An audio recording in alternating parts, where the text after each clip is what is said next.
What up, boys, and welcome back to yet another video. So, not too long ago, I uploaded a video about me trying to get an item that is extremely hard to get. I uploaded this video right here, trying to get the 2 million gold weapon. It did really well. A lot of people liked the video and wanted me to continue the series until I actually got the weapon, though. And the weapon of interest is the Twilight Blade. The Twilight Blade is very tough to get, can only be obtained from the Flame Scarred boxes.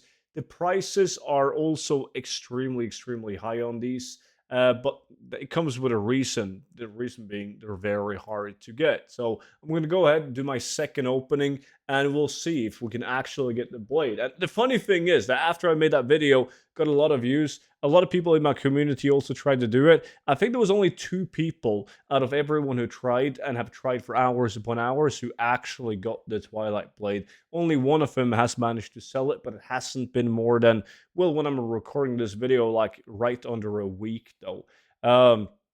But before we dive into the actual opening, big thank you for all the support on the 0 to 10 million gold guide. It's been absolutely amazing. If you don't know what the gold guide is, it's a step-by-step guide on how you can achieve multiple gold caps using the same methods and tactics that I personally use. And the great part about it is the fact that it's a digital gold guide. So every single time there's a patch or an expansion, I update the gold guide with the latest ways of making gold, and I send the updated version straight to your email completely for free. So don't forget to use the discount code STUDENT with the link down below in the description.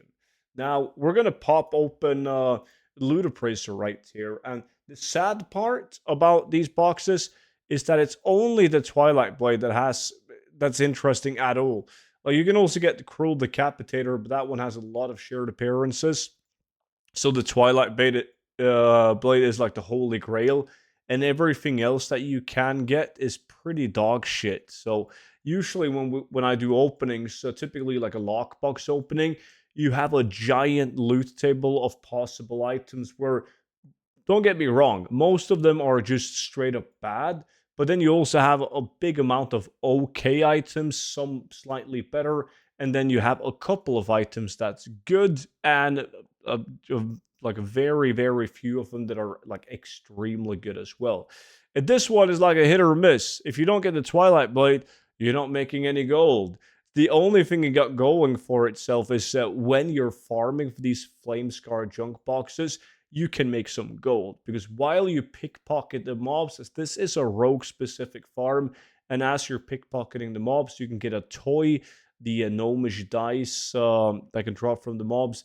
And if you use this one, the Potion of Treasure Finding, and you kill the mobs after you've pickpocketed them, you can get like various cataclysm materials that you can sell for gold. So yeah, you're making some gold, but from the opening itself, if you don't get the blade, you're not making any gold.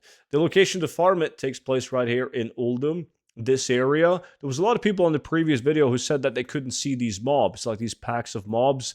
That's because if you can't see the area like this with all these humanoid mobs that you pickpocket, you need to talk to Sidormi over in town right here at Ramgahen, and then you will face back to the old Uldum, and you can actually do the farm. And the pickpocketing itself, very important. You just go ahead and you sap the leader of this group, and then you're free to pickpocket like all of the mobs. They will just stop and stand there AFK, so you can just pickpocket all of them before you kill them. The killing part is also important because if you kill the mobs, they will respawn with a fresh loot table with pickpocket faster than the pickpocket loot table will respawn, leaving the mobs alive. So if you pickpocket a mob and you just wait long enough, you can pickpocket it again, right? His pockets won't be empty. But that process takes way longer than just pickpocketing the mob and then killing the mob and then waiting for it to respawn. So always when you're doing this farm, pickpocket the mobs, then kill them, and they will respawn. And you will, as long as you're doing this farm solo, there will always be enough mobs for you to pickpocket. But right now we're running kind of low on boxes, and it looks like it's gonna be another 1+ hours spent of absolute disaster. At least last time when I farmed up a full inventory of these boxes, I got the toy. This time I didn't even get the toy. So it looks like I'm making like no gold at all. So I don't advise this as like a solid gold farming strategy. Like if you're in need of gold, I would never recommend you to go out and try to get this Twilight Blade to make gold because the odds of getting it is just way too low. But yeah, that was another 150 something flame scar junk boxes. Didn't get shit. But I'm a sore loser, and I don't like to quit. So as long as you guys enjoy watching these videos, I will keep on doing them until I get the Twilight Blade. And then it's time to move over to the next super item that I haven't received in the game yet. And with that being said, that's pretty much it for today's video. So don't forget to subscribe to the YouTube channel if you want to see more videos like this. And of course, don't forget to check out the 0 to 10 million gold guide. Appreciate you all watching, and I will see you all back in at tomorrow's video. But until then, bye bye.